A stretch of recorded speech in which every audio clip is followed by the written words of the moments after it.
BJP प्रदेश अध्यक्ष राजीव बिंदल ने कहा कि हिमाचल में सुक्खू सरकार हरियाणा के चुनाव में कांग्रेस की हार और उसके साथ हिमाचल की सरकार का जो कनेक्शन है उसके बाद हुई फजीहत से बचने के लिए खुद सीएम तरह तरह की बयानबाजी पर उतर आए हैं। सीएम का यह कहना है कि बीजेपी ने 5,000 करोड़ का बोझ हिमाचल की जनता पर लाद दिया और 1,500 संस्थान खोल दिए।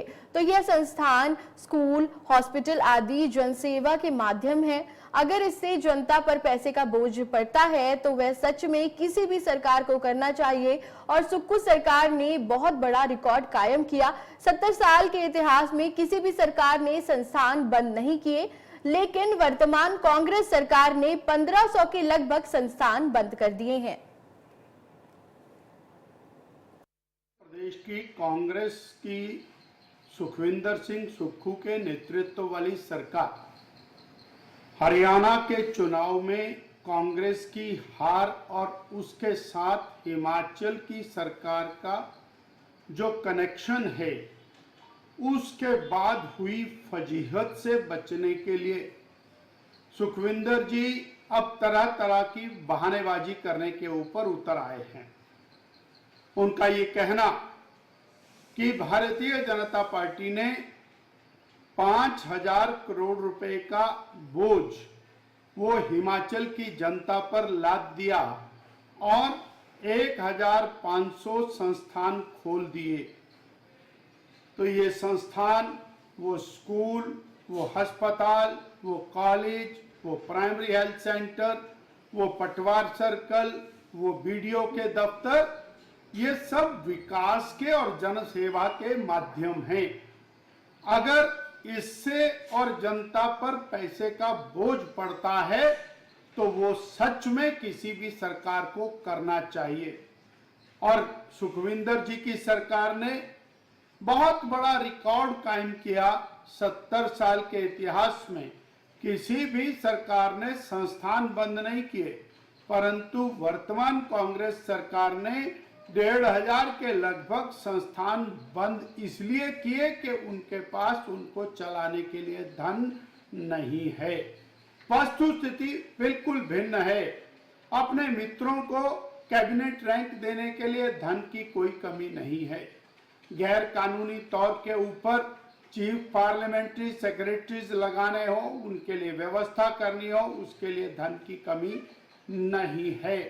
परंतु संस्थान चलाने के नाम पर वो धन की कमी आड़े आ रही है। वास्तविक स्थिति बिल्कुल अलग है जैसा उन्होंने बताया। इन्होंने 2,200 करोड़ रुपया पिछले 1 वर्ष 1.5 वर्ष में प्रदेश के खजाने में डालने की बात की है। गरीब आदमी, सामान्य व्यक्ति जो प्रतिदिन डीजल का उपयोग करता है, ट्रकों के रूप में, बसों के रूप में, जीपों के रूप में, गाड़ियों के रूप में, ट्रैक्टर के रूप में और पानी की स्कीमों के रूप में उस डीजल के ऊपर 7 रुपए लीटर का वैट लगाकर 1,500 करोड़ रुपया गरीब की जेब में से निकाल लिया और वो उसको अपनी आमदनी बता रहे हैं। गरीब की जेब में से पैसा निकालना, चाहे वो पानी के ऊपर टैक्स लगाना, बिजली के ऊपर टैक्स लगाना, बिजली का रेट बढ़ाना, स्टाम्प ड्यूटी को बढ़ाना, वो राशन जो डिपो में मिलता है उसके दाम को बढ़ाना, बिजली की सब्सिडी को खत्म करना, ये सारी चीजें करके आप हिमाचल की जनता से और पैसा एक्सट्रैक्ट कर रहे हैं, ऐंठ रहे हैं और विकास के नाम पर शून्य है। ये आज की वास्तुस्थिति है और इसको व्यवस्था परिवर्तन का नाम देकर के हीरो बनने का प्रयास कर रहे हैं। वास्तुस्थिति ये है कि केंद्र सरकार के सहयोग के बिना 1 मिनट भी यह सरकार चल नहीं सकती, चल नहीं रही है। और जब ये बात आती है तो फिर आप और आपके मंत्री, कांग्रेस और कांग्रेस के मंत्री बयानों की झड़ी लगाते हैं और दिल्ली में एक मंत्री बैठता है और गुहार लगाता है प्रदेश के सहयोग के लिए, और दूसरा मंत्री और मुख्यमंत्री हिमाचल में बैठ के केंद्र की सरकार, केंद्र के मंत्री, मुख्यमंत्री, प्रधानमंत्री को और गाली देने का काम करते हैं। ये पूरी की पूरी दोगली बात है।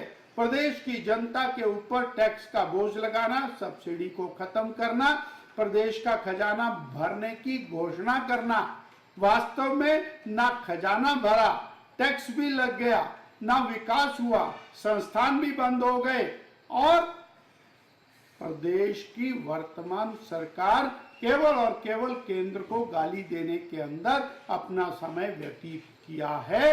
ये वास्तविकता आज तक की इस कांग्रेस सरकार की है।